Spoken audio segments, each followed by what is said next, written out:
What's going on, guys? I hope you guys are doing awesome on this Thursday morning. It is about 9:40 a.m. and I am in Wisconsin, so it's Central Standard Time. Anybody joining me from overseas, welcome. I appreciate you watching and listening. Before I start the video, I appreciate all the people who subscribe. If you want, subscribe, like, ring the bell, comment. I love comments. Just don't be leaving nasty negative comments. You know what I mean? If you want to start a conversation or you want to share your opinion, that's fine, but don't be nasty. Nobody wants that. Nobody wants to hear it. So, sorry it's been so long, guys. I've been on a bit of a hiatus. I got super bad allergies, and it's coming into that season right now in Wisconsin. The allergies are really kicking my ass. They're really messing with me. So, I started to lose my voice, and I was like, wow, shit, So I had to take a little bit of a break, and I needed to take a break anyway because I get caught up sometimes in not the news that you see on TV, but I get caught up sometimes in these news stories and all this stuff, and I can't sometimes bring myself away from it. So I needed just to take a break from it because there's so much happening in the world. You have, George Floyd's death, which was obviously disgusting. You have the officers now are charged, which is great. But before all that happened, you had chaos. You had peaceful protesters going out and protesting and trying to make their voice heard and trying to just make people aware and maybe introduce change, right? And then all of a sudden you had rioters and looters and destroying businesses and destroying the very communities that some of these rioters and looters live in. Not all of them. I think some of them maybe came from out of town, but they're destroying their own communities. And then you have people speaking out and saying, look, man, what are you doing? And, a lot of people are excusing it, right? Well, they were locked up in their house for so long because of COVID-19. And, they're upset about what happened. What do you want them to do when there's 400 years of oppression and just all that stuff, right? So the way that I live life, right? The way I live life is really simple. I live life, and the way I was raised was you judge someone on the content of their character, right? You never judge a book by its cover. You never just look at somebody and say, that's a bad person, because you don't know, right? You don't know. You don't know if it's a bad person. You have no idea. So you can't judge a book by its cover. And that's the way I was raised. My grandma had 13 kids. So she had 13 kids, and my family is large. I have a super big family, and I love all of my family, even the ones that disagree with me. So, I have family members that I'm sure disagree with my political view. Maybe they disagree with my opinions, and that's fine, and that's awesome, right? Because the whole point of say America is that we have these disagreements, right? That you have two people that disagree on something, but maybe those two people can sit down and find that common ground, right? Maybe the right can say, oh, okay, well, we'll give this. And maybe the left says, oh, okay, we'll give this. And we can come in the middle and really draw something up. And I'm using right and left as in you and another person. So I have a big family, and my family's diverse. I have a very diverse family. My sister's married to a black man or an African American, whatever term you want to use. And my niece and my nephew are mixed. And I have cousins who are mixed. You know what I mean? My fiance has Mexican in her. So I have a very diverse family, and I love it. I love having a diverse family. But one of the things that I've noticed in the media lately is white privilege, right? This is a big thing. White privilege and white people getting on a knee, taking a knee and apologizing. Now, people will probably disagree with me. So, I'm not a big believer in white privilege. I'm not. I'm not a huge believer in white privilege. I'm not. I won't take a knee for anybody. The only person I'm taking a knee for is God. I'm not taking a knee for anybody, and I will not apologize for the color of my skin. I think when we talk about that, right? So, if and this isn't what the protesters aren't saying, oh, you need to apologize for being white. It's just what white people are doing because they feel guilty. They feel guilty. They feel some sort of guilt for something that had happened to some of their ancestors. And for me, I didn't own any slaves. And my family, didn't own any slaves. So, and even if they did, right, let's just say I had some great, 10 greats, grandpa or grandma or uncle or aunt that did own slaves. I still would not apologize, because I live in 2020. I was born in 1989. I live in 2020, and I don't own slaves today. I did not own slaves in 1989. I did not own slaves in 1995. I did not own slaves in 2000. So I won't apologize. And when it comes to white privilege, I think, when you talk about white people, well, they just have more opportunity. They're able to get more things. So I did not grow up as a rich kid. I did not grow up with means. My mom is white. My father is white. My grandma was white. Their family did not grow up with means. My grandma and those 13 kids, my aunts and uncles who are white, did not grow up with means. At one point in time, my grandmother had to break down chairs and tables to make a fire to keep everybody warm. Okay? At one point in time in my life, I lived in a tent in my grandma's yard with my mother and my father. Okay? So when it comes to everything in my life that I have, the business that I own, the car that I drive, the house that I live in, I've worked for. I've busted my ass for that business. I've busted my ass to pay my bills. If I had to work 10 jobs, then I had to work 10 jobs to make it happen. I didn't complain. I didn't bitch. I just did it. I got it done, and I worked my ass off to do it. I didn't have anything given to me. I didn't ask for anything to be given to me. I just did it, and I got it done, and I made it happen myself. Now, sometimes in life you need some help, right? Sometimes in life you do. But this idea of white privilege is, for me, in my eyes, when I look at it, right? When an individual says, I'm afraid because I'm black, so if I get pulled over by a cop, I'm afraid that I'm going to die.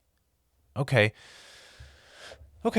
all right. So when we look at, and this is, you could read about this.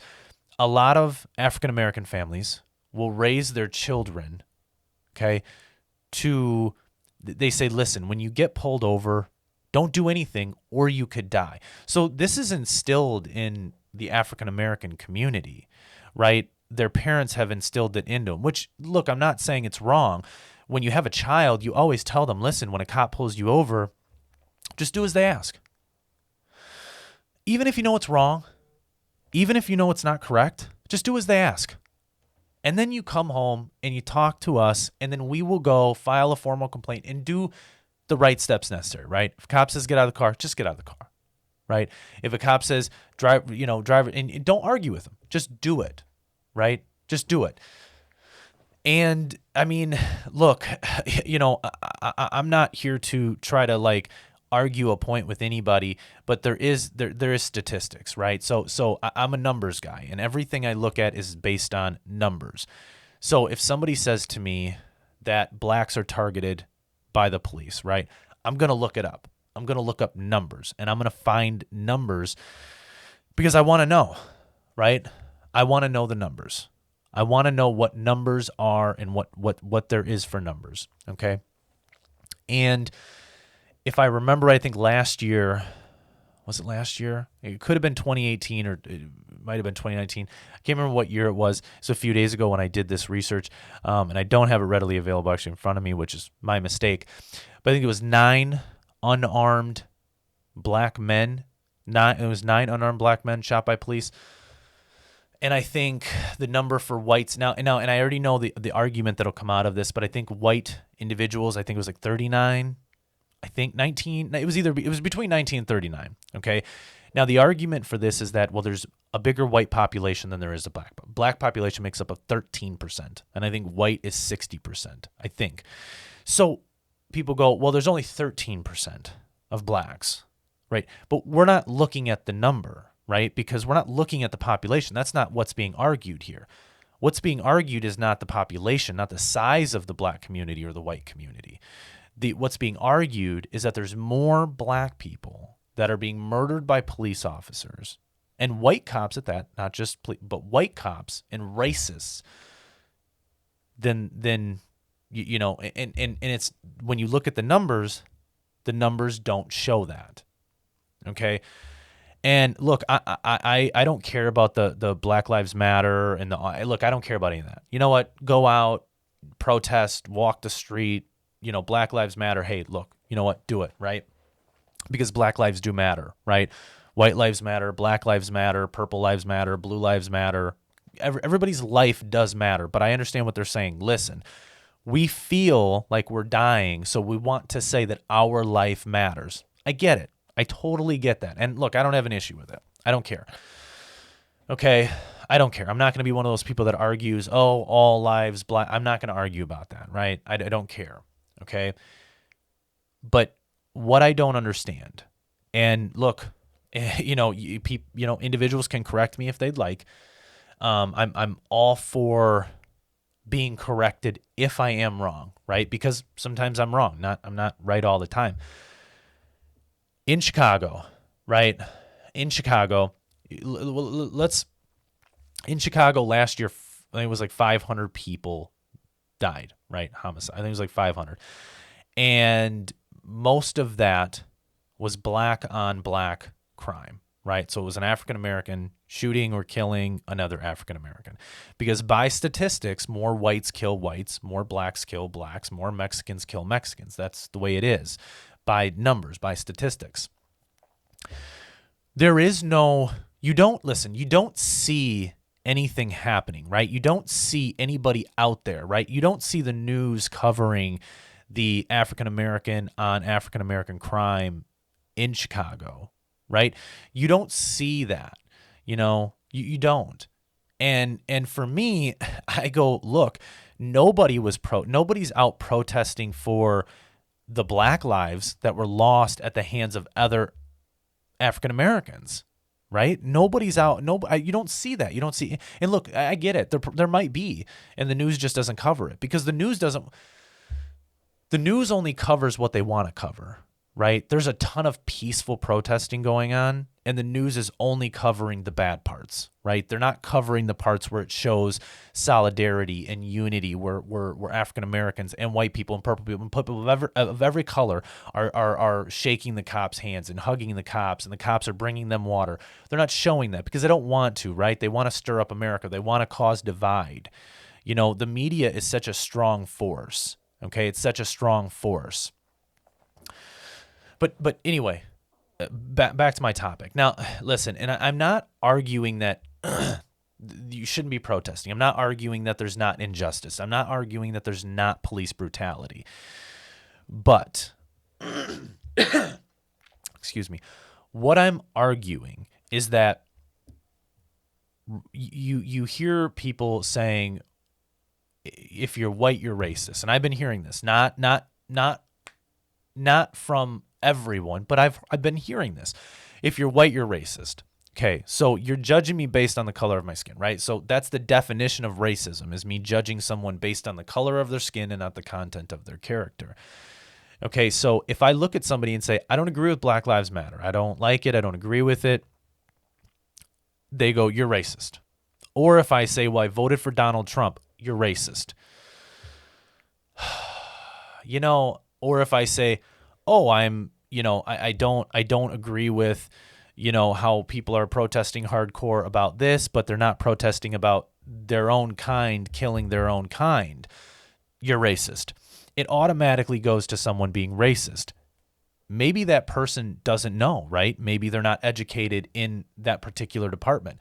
So maybe somebody says, well, what about the black on black crime in Chicago?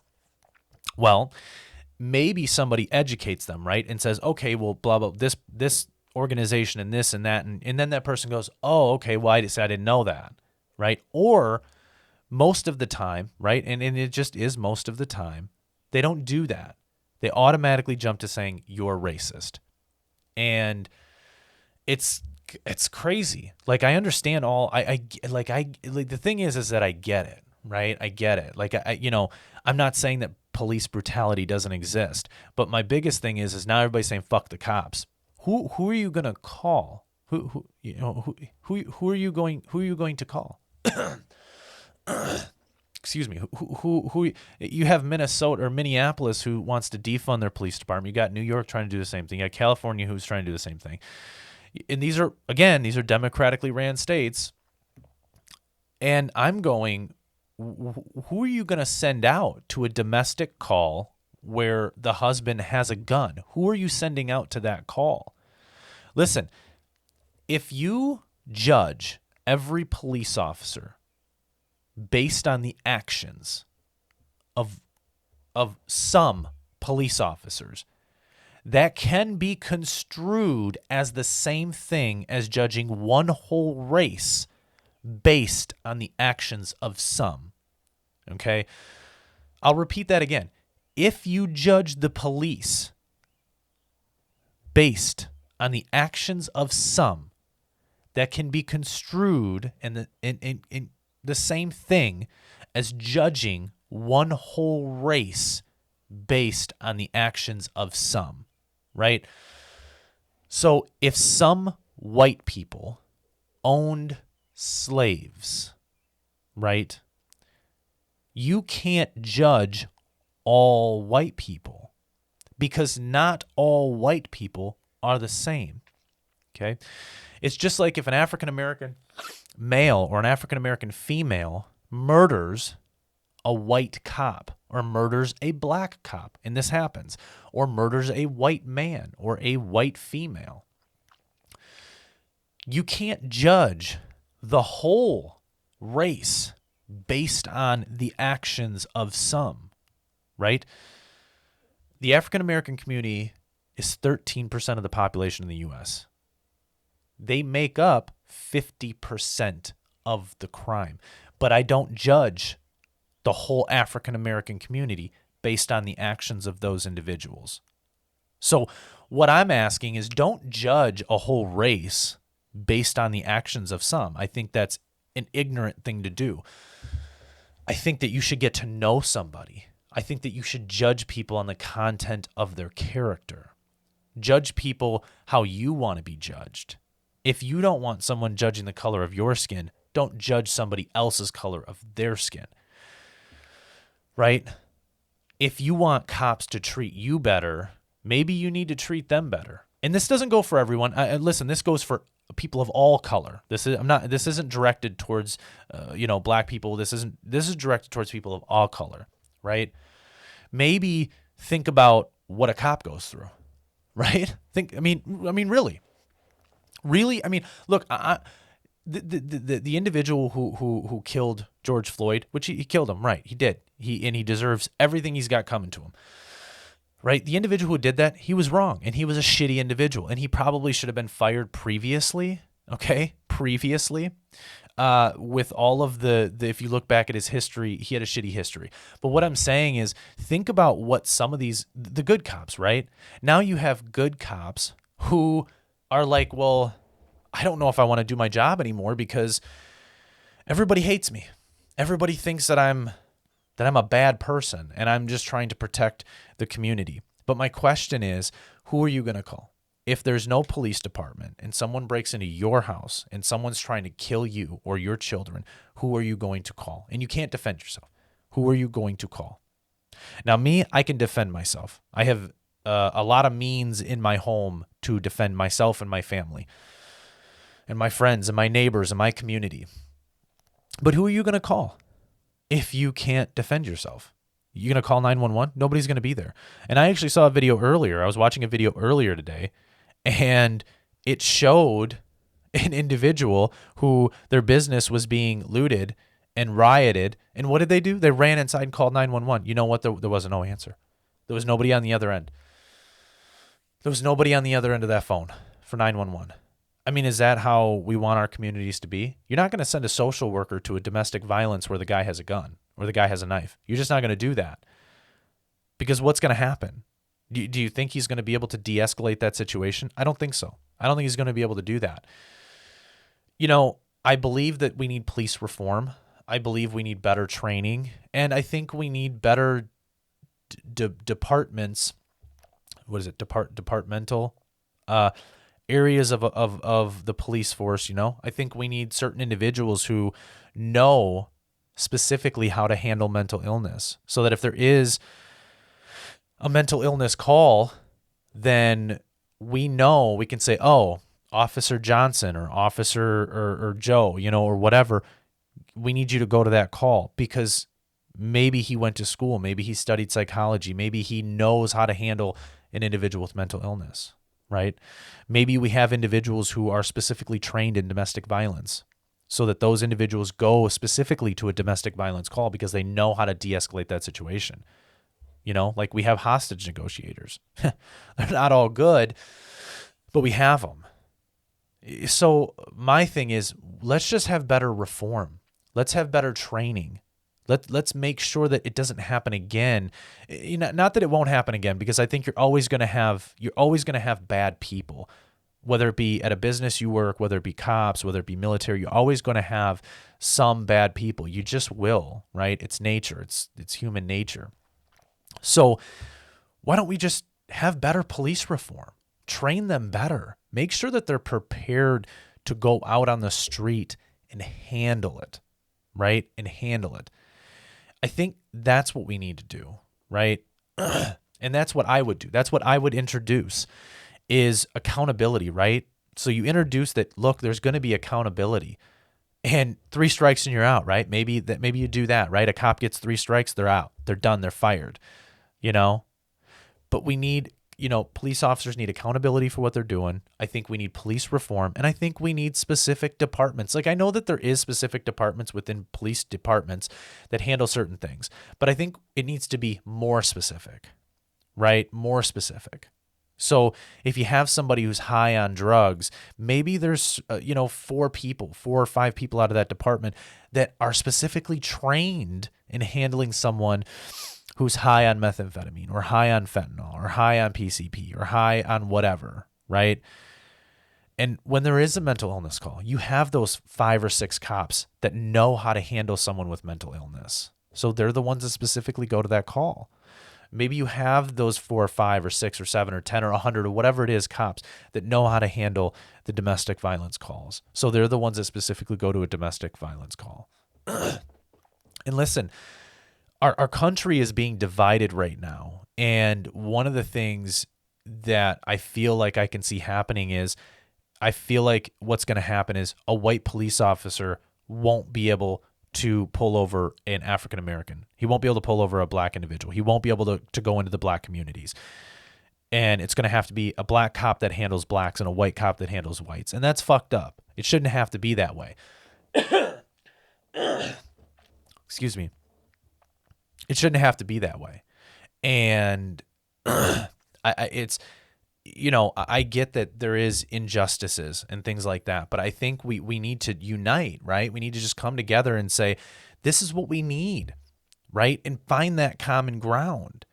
But we can't say, we don't want the police. I feel like that's a very ignorant and stupid thing to do. That's a stupid thing to do. And if you disagree with me, that's fine. And that's what's great about this country. And I say this in a lot of my shows is that's what's great about it is that you don't have to agree with me. You can disagree with me in the things that I say. You can disagree with me, that you don't have to agree with me. And that's great. That's the best part. That's the best part about being able to have a conversation, is that you can disagree with me on politics and disagree with me who I vote for, but we can still come together. We can still like each other. We can still break bread together, right? We can still hang out. We can still be friends. You can still subscribe to my channel, even though you may disagree with some of my views, but maybe you agree with some. Maybe you say, he seems like a good person. He seems like somebody who is just genuinely a good person, but I don't like his political views. That doesn't mean that you don't like me, and it doesn't mean that I don't like you. Like, say you're a Democrat and you hate Donald Trump and you believe in defunding the cops.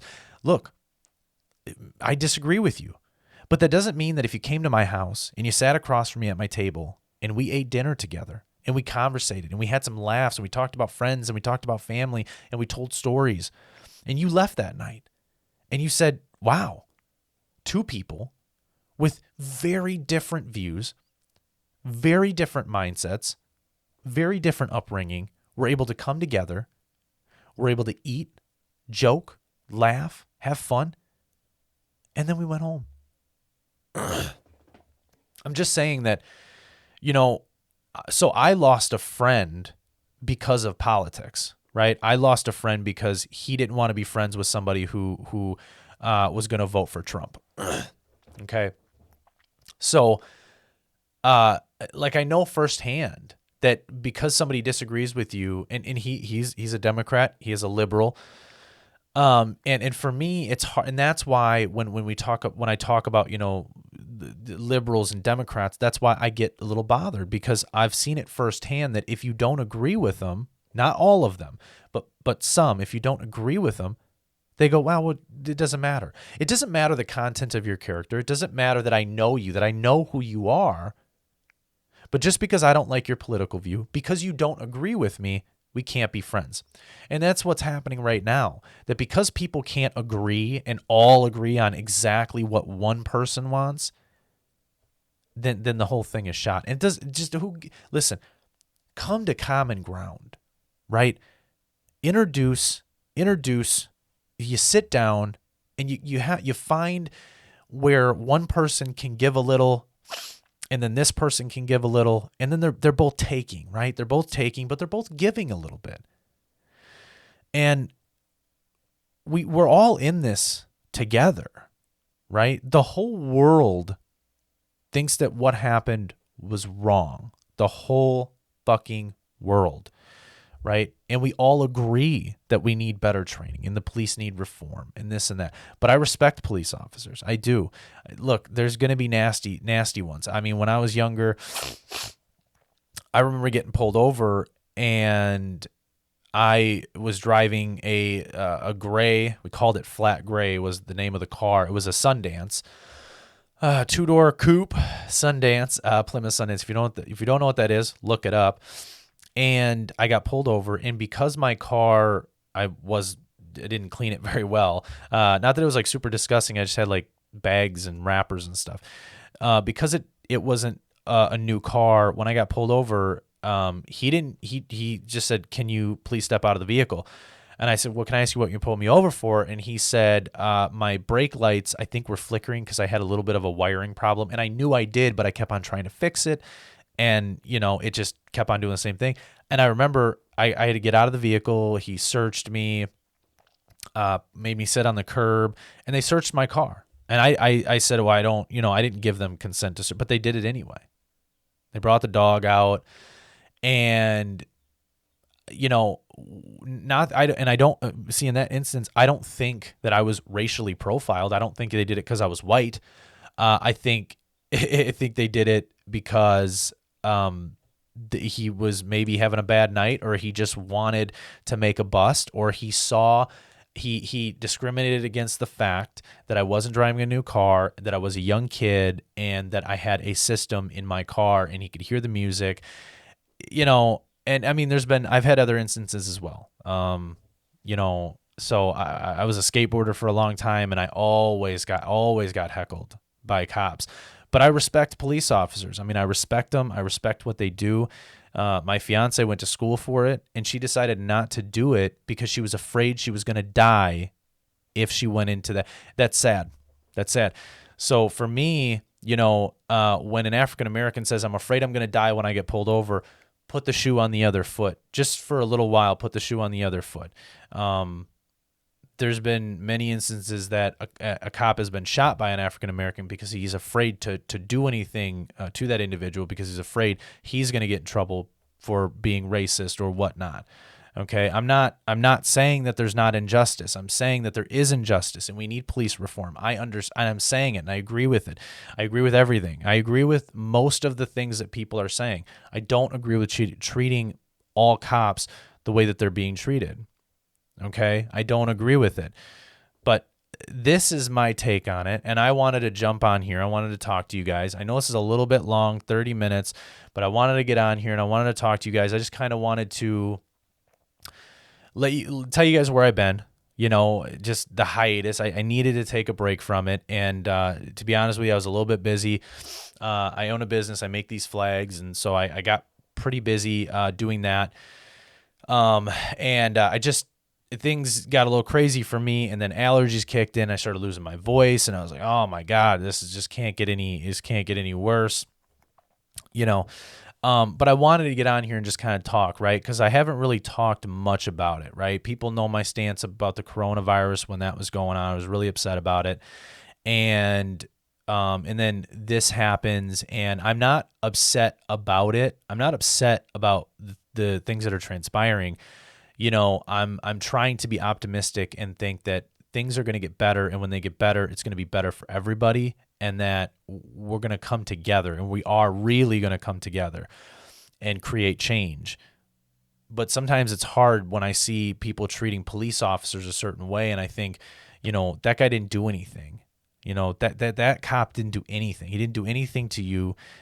And this is where, like I said, the media is showing and depicting such a hostile situation. And I think that a lot of it is more peaceful than anything. And I get that there is places being destroyed. And I know that there was people saying we're going to go into the community neighborhoods. And I made sure that I made it loud and clear that, listen, if you come into my neighborhood, I will protect my community and my house and my family and my friends. I will protect them, and you will be met with lethal force. We need to come together and we need to create change. And the change we need to create, in my opinion, and this is my opinion, you have to remember, guys, my opinion, the change that I believe we need to create is police reform, better training, maybe having more of a specific department handling those specific calls, instead of just just an average cop going out to a mental illness call, a random cop going out to a domestic call, a random cop, just a random cop going to these calls. You know what I mean? Maybe, we need to have police officers, in my opinion, that can that can specialize in that specific department. I think that if we have a police officer that goes out and handles a mental illness call and he is specifically trained for that, I think the outcome of those mental illness calls will be much better, right? I think they will. And I will say that over the years, you listen, police brutality has lowered over the years. It has decreased in percentage. I mean, you can't deny facts. You can. I mean, you can deny facts if you want, but you can't deny numbers. When there's a number and it's a factual number and it's the statistics and it shows that police brutality has decreased over time, and that is true, but police have to be held accountable. Even though it has decreased, we need it. I believe it needs to be decreased more, right? And police have to be held accountable at a higher level. And I understand that, because they're a public figure and they're out there to show people that, to get involved in the communities and intertwine in the communities. So that's my opinion on the whole thing. I don't want to keep you guys much longer. I'm at like 35 minutes right now. and I don't want, I want you guys to try to finish the whole thing. I appreciate everybody who always makes it to the end of my videos and watches the whole thing. I really appreciate it. You guys are fucking awesome. I don't make any money on these videos. If you do want to support me, you can go to proper-society.com and you can donate, or you can, I do have apparel if you guys want to do that. The name of this podcast is Nate and Friends, but I'm possibly changing it to Proper Society. So if you head over to proper-society.com, that's where I upload all the audio files to the podcast or to the show. I also have apparel on there. If you guys are interested in flags and you live in the United States, you guys can head over to proper-american.com and you can check out those flags. I appreciate everybody who listens to the end. I appreciate all my subscribers. It means a lot that you guys watch the videos. It means a lot when you guys comment. Like I said, if you're going to comment, don't be leaving a really nasty negative, listen, if you don't agree with me, that's fine. If you want to use constructive criticism, if you, whatever, but don't be leaving a nasty comment. I will get rid of the nasty comment. I'm not going to leave it up there. Especially right now, I think we need to have, we need to be happy, and we need to discuss things that can fix the problems and things that can make things better, not just leaving nasty, senseless comments. So, if you're going to leave a nasty comment, just leave it to yourself. Nobody wants to hear it. I appreciate everybody who subscribes. I appreciate all you guys so much. It means so much to me, that I have, the small, base that I have. It might not mean some to some people, but I grew up where a little bit means a whole hell of a lot. Just a little bit. A rock that someone gives you could mean the world. It could mean more than your house means, your car. You know what I'm saying? So I appreciate all you guys. Thank you guys so much for sticking around. I appreciate it. Please ring the bell, subscribe to the channel. I was releasing videos every other day. Now it's like once or twice a week because I am a little busy, doing some other stuff, making a living. So, but I try to release as much as I can. And, I appreciate all you guys. Thank you guys so much for watching this video. I appreciate you as a human being. I appreciate who you are. And I hope you guys enjoyed this video. If you disagree with me, that's fine. If you agree with me, that's fine. It's fantastic. That's what I want. I want people to have different opinions, but come together in the end with one goal in mind, and that's to make more loving and better humanity, right? To make more, to make it better and more loving, and loving your neighbor, and just united, right? That's ultimately what I want, is just everybody to love each other, right? But we have to have differences of opinions. We have to have those difference of opinions to come together in the right way. So I appreciate you all. Thank you guys so much for watching. Yeah, I'll see you guys on the next one.